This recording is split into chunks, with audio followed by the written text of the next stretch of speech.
Greg Vogt, Nice Tourism. We've had quite a successful Pink Loerie Mardi Gras weekend, which included the Mr. Gay World. We got a lot of compliments. Nice Tourism got a lot of compliments, especially from the participants, the delegates in Mr. Gay World. But there have been some comments about some of the things that you said. How are you going to engage with the Pink community going forward? Correct those comments, and what are the lessons that you're going to take away? Well, firstly, can you give me what the comments were? Okay, the questions about the political correctness of the language that you used in our earlier interview. The first instance is the political correctness is part of the learning. It's part of the growing as a town. If I get it wrong, and I've been coached and I've been educated by the likes of Jason Fiddler and people like that, imagine how many other people are going to get it wrong. I didn't sit down and start this campaign to offend people. In fact, when I sat down with Jason, and Jason said, you must market. Clearly, you must go out and reach out to the audience. My first question to him was, well, won't you offend people by doing that? I just wasn't thinking straight. You weren't thinking straight. But it seems to me that the lesson that you take away is that it's important to learn the language of minorities and to engage with them with the people involved in order to... So you've just used the word them. Yes, I know, and you were called out for using the word them. Which is confusing for me. It is because confusing. What I've got to probably learn is tourism talk and lay person's talk. Because when I kick into tourism talk, I'm saying we've got to convert this opportunity to business for people who want to reach out to that particular niche and who want to benefit from it. There are guest houses here who are owned by gay couples, and they are targeting that market, and I'm obliged to get behind them and reach out to that market. But there are also guest houses here that would like to reach out to that market because they are very strong supporters of the whole idea of equality, right, which comes, equality is really brought into perspective when you're dealing with niche markets. Is it Knysna Tourism's position, or is it Knysna Tourism's job to go out and educate and learn about markets and groups of people like the LGBT market? I believe it is. I've been told that that's one of the things we must do. And I think I've got the broader gay community in Knysna behind me. They were ecstatic that I began the conversation with them. And we are, again, I'm saying them. You know, who is it then? So what we're doing is we're actually forming a guild, a group of people that are interested in aligning themselves with the strategic process so that we can get input from everyone, and that the process will be aligned with the broader thinking of how we do it correctly. What I did over this last weekend was I made myself vulnerable to the process. One of the critics was very aggressive towards me, and I understand, he's welcome to be aggressive. But if I was malicious in my approach, it would have been very different. So one of the things he said, it was my job as CEO to do that. Well, as part of my job, I'm making myself vulnerable. Ironically, I participated in the parade. I put on one pink shoe, and we had our T-shirt that said we were putting our pink foot forward. And I walked through the town, and it was all fun.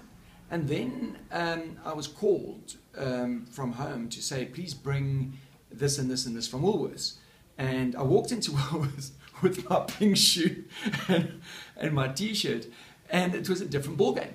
I felt vulnerable, but not because I noticed it at first. It was because of the stares from people who I know who greeted me differently, and I could see in their faces they assumed that they were sort of looking at me differently, which I enjoyed because it was part of the growing process. So to that person that was attacking me,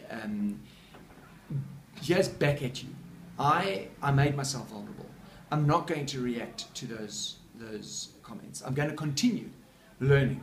And if I make mistakes, then that's great, because that's how I learn. And I'm surrounded by such a great bunch of people who are teaching me, just as I'm surrounded by people in other niche markets who are growing me to be able to reach those markets as effectively as we intend to make and to present Knysna as the pink town of Africa. So the lesson is clearly that if you only ever read the books that you've written yourself, you're never going to learn anything. Pretty much, and those words are echoed. I was watching a video about the xenophobia just before WTN, and again there, when I walked past the Durban stand, and the xenophobic attacks in Durban were fresh on the social media and media in general. And I saw this guy, and I walked up to him and I said, "Mate, I'm with you." And he said to me, he said, what more can you wish for? Arriving at a world travel market when your town was burning down, literally, the main street was burning down, and watching your program or your piece on the xenophobic attack and the Calabash tours, I suddenly realized that I had the opportunity there, right there and then, to convert that entire world travel market and the feeling that I was feeling into an opportunity where we stood together. All we had to do was wear an armband or put on a little thing around our wrists and say, we stand in solidarity to the people who are victims of xenophobia. And that's effectively what I think the guy at Calabash Tours, what was his name? Paul Miedema. Paul Miedema, a great interview and well articulated. I'm going to put the link in the doobly-doo beneath this video. Okay, yeah. But there, again, all I can say as CEO of Knysna Tourism is that I've made myself vulnerable to a process. Otherwise, how else can I learn? And I had originally offered to walk down the main street in drag, which I thought would have actually been easier than doing what I did do, because no one would have seen me, and maybe I could have brought out the feminine side of me. But the bottom line is that our team worked together and had a say in it, and they said, no, they don't want me to do that. We've got to come up with a better plan, because they felt it would have been grandstanding.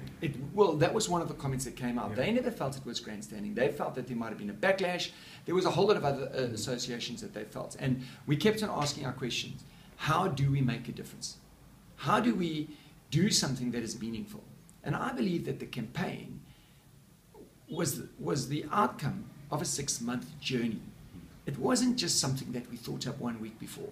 We challenged and we challenged and we challenged. And I challenged members of the team who were gay and said, how do we, as a town,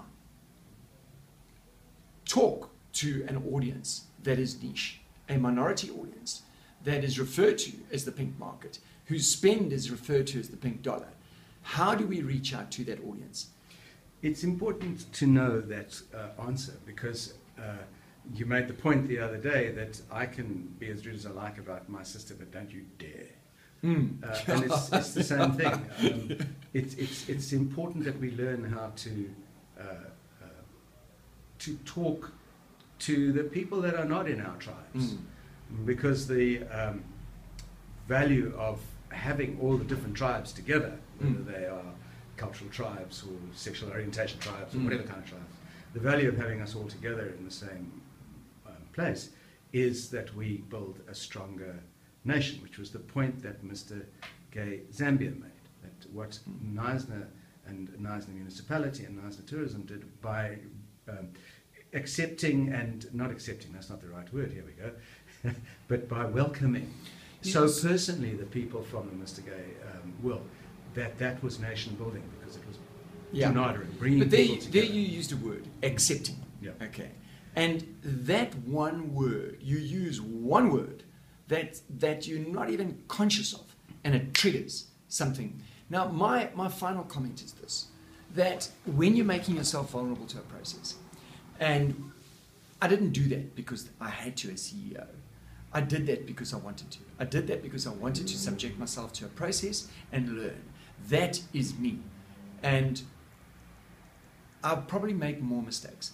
But the one thing I've got around me is specialists who articulate themselves, who live the process, who live for the plight of gay tourism, the IGLTA code. And I walk in that path with confidence, because all I do is make one phone call to those guys and they say, you know what, Greg? And they make a statement that I can't say, but they say it for me. Yeah. So it was cathartic in a sense. But to any people that I offended trying, well, then I'm sorry. I'll keep on trying, and I will make more mistakes. And you know what? I'll grow from it. But so will Knysna, because I've put my pink foot forward in an attempt for us to grow. And if I'm going through that, well, I'm sure our fellow people are going to do it. I'm sure a fellow guest house is going to put their pink foot forward, place an advert to a niche, and it might be the bicycle niche, and they might actually put a soap in the bike wash that is not eco-friendly and get attacked by that cyclist, because those cyclists can be a real bunch of fanatics if they want to. Same thing. Just one request. Please don't use the word tolerate or tolerance, because it presupposes that there's something wrong with what you are or what you do. I think let's rather use the word let's talk about inclusivity, and let's talk about how we can actually all have a jaw together like we did on Saturday. And wasn't that amazing? It was. Wasn't that amazing? Really special. I got lost in the process. And we underlined the fact that the Pink Loerie Festival is something that the entire, it's everyone in Knysna participates in it. It was absolutely amazing, and I really enjoyed watching one of the videos with you, and there was that Jesus loves you thing, and I know how you are about that. And I said, you've got to love that. And you said, I do. I love it. So, you know, you at the end of the day, no one can beat what the carnival presented. It had a life of its own, and it's grown over time. But you said it, the Pink Loerie Mardi Gras is back. And that's what I want to know is, why did you say that? I know exactly why I said that. Because the event was such a success. But it was such a success because the town got behind it. And I honestly believe that had a lot to do with the fact that people like yourselves at Knysna Tourism were prepared to put their pink foot forward. And I think Knysna's Pink Foot Forward campaign is, I think it's going to find a lot of traction, not only in Knysna, but around.